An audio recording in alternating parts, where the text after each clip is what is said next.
Imagine you walk into a party with your friends and family, and you suddenly feel super self-conscious about the summer dress you're wearing.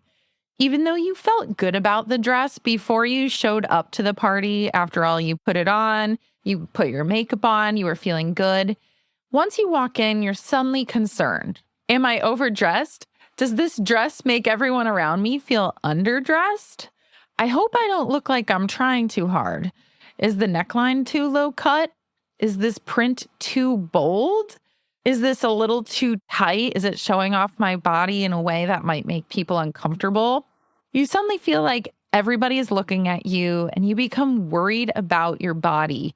Your dress suddenly feels too tight and you wish you had lost some more weight recently. You wipe off your lipstick because you don't want others to think you're trying too hard to get attention. You can't stop pinching your stomach and sucking in and fidgeting with your dress. The party is not as fun as it could have been because you're totally out of the moment and worried about what everyone else thinks. Have you ever experienced a bad body image day like this? If you have, stay tuned. You're listening to the Full and Thriving podcast, the show that helps you break free from people-pleasing and perfectionism so that you can finally honor your needs, reclaim your energy, and live a life that's authentic to you. I'm your host, Meg McCabe, a life coach and certified eating disorder recovery coach and speaker who has helped over 500 incredible humans break free from unhealthy relationships with food and their body. Today, we will be talking about how people-pleasing harms your body image more than you think. Let's dive in.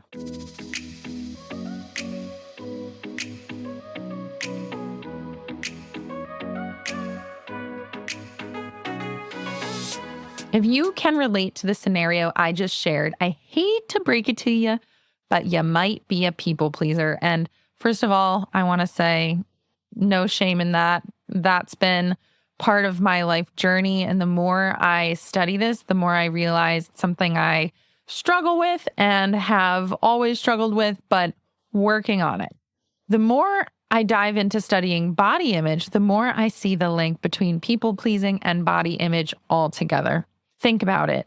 If you were to go to a beach and be the only one there, maybe it's a private island. Would you be so self-conscious if nobody else was there? Would you hate your body if nobody else was there? Or would you be able to enjoy a peaceful day at the beach? Chances are the people around you have an impact on the way you feel about your body, which is why we can think about people-pleasing as something that directly impacts our body image, because people-pleasing is essentially over worrying about how other people are thinking and feeling and doing what you can do to make them feel good and comfortable and happy. So when it comes to people pleasing, you are losing sight of your true self so that you can make everyone around you feel good or feel good about you.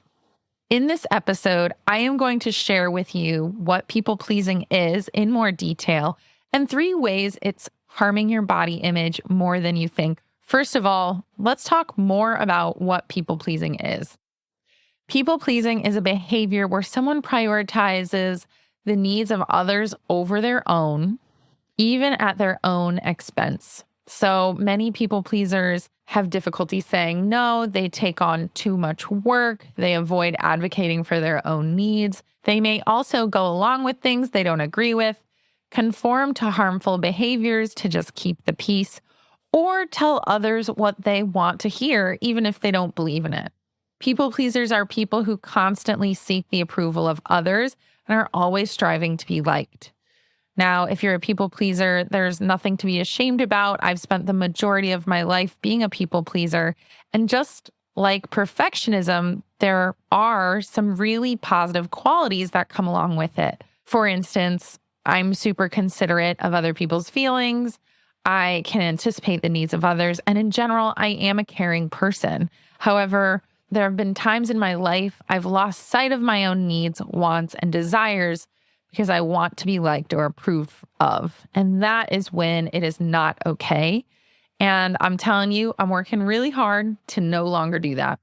Thinking back to my eating disorder days, people pleasing was one of the roots of my eating disorder, meaning it contributed to the body image issues that motivated my eating disorder. So let's dive into the 3 ways people pleasing can harm your body image more than you think. First of all, people pleasers want to be approved of.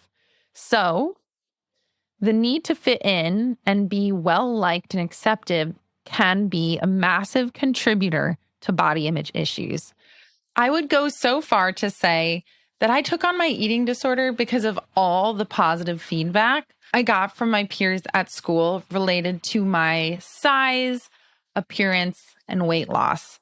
So every time someone told me, "Oh my gosh, wow, you're so tall and thin, you should be a model," I felt not just liked, I felt adored, and I craved that.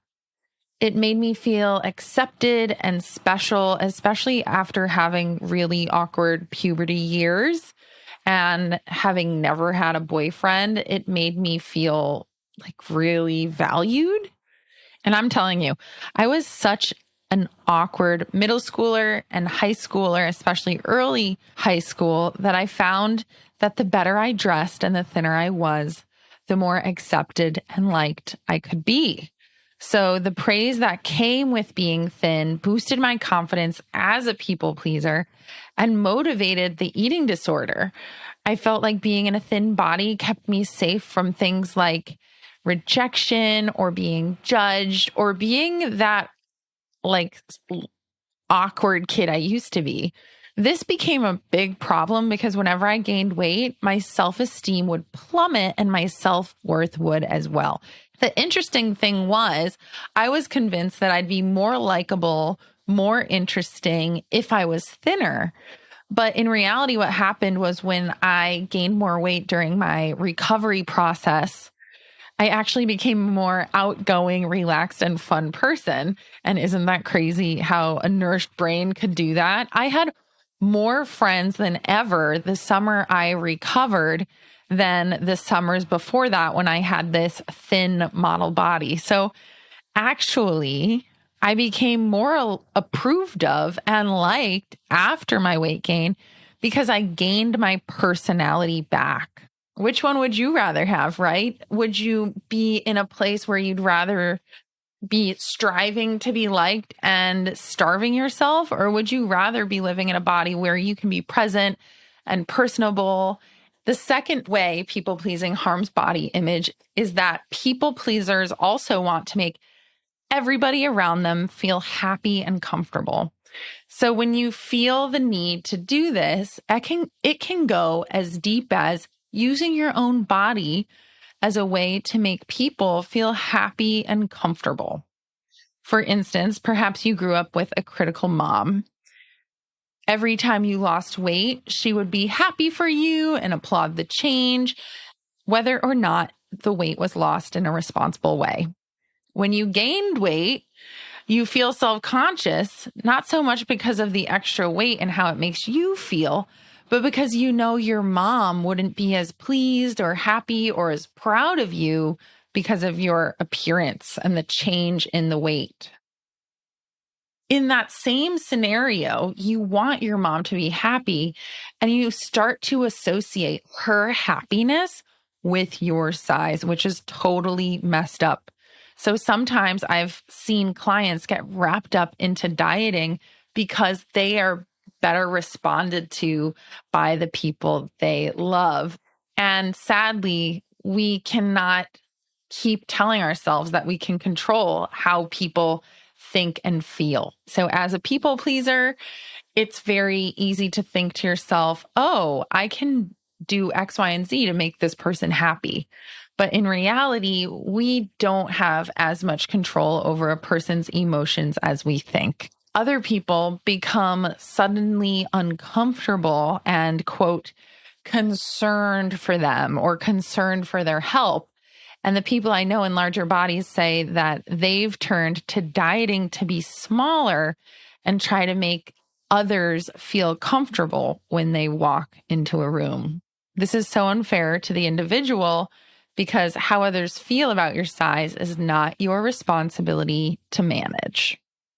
And finally, the third reason why people pleasing is harming your body more than you think is that people pleasers don't want to take up too much space because they're so darn considerate.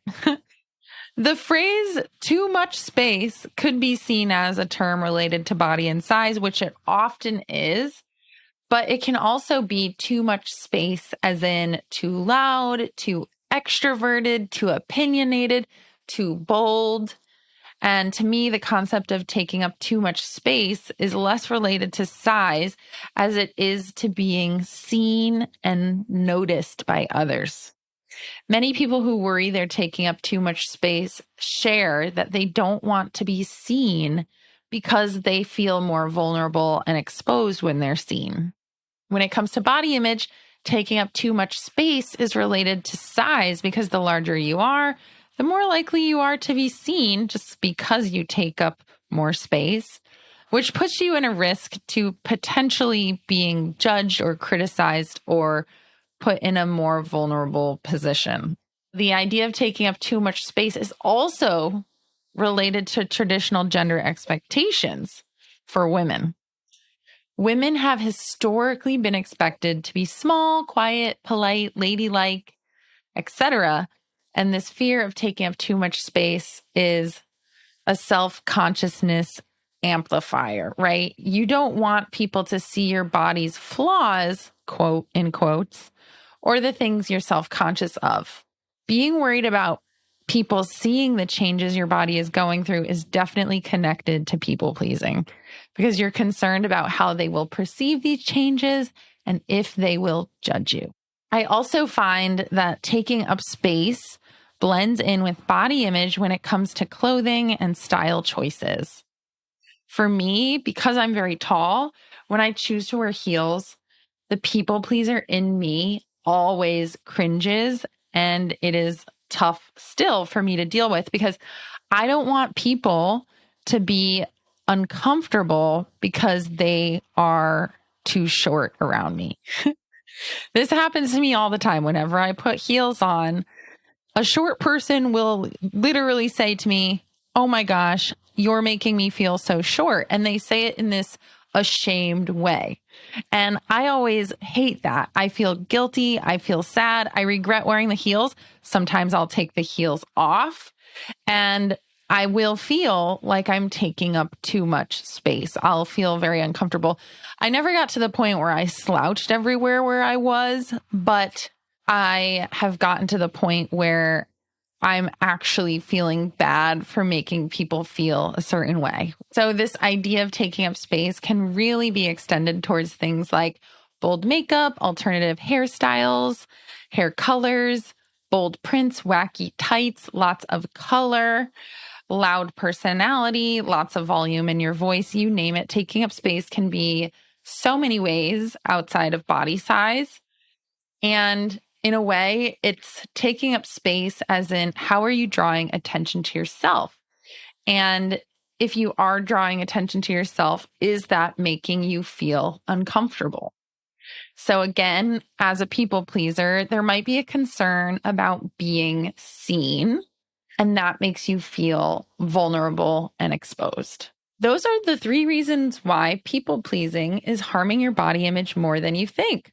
So to recap, the first reason is that people pleasers want to be approved of, so the need to fit in and be well liked and accepted massively contributes to body image issues.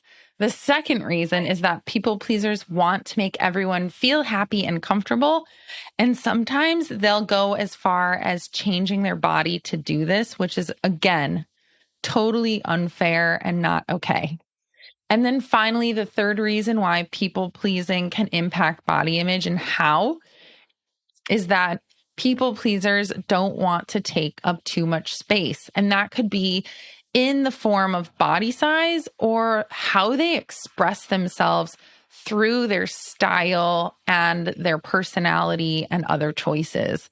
So again, I just want to remind you, it's a normal drive to want to be well liked, to want to be approved of. Think about how that impacts the relationship you have with your body. All right, everyone. Thank you so much for listening to another episode of the Full and Thriving podcast. All right, that concludes this week's episode of the Full and Thriving podcast. Thank you so much for taking the time to listen to this episode of the show. When you have a moment, please head on over to Instagram and follow my recovery coaching account at Meg_McCabe to stay up to date on everything I'm doing in recovery land.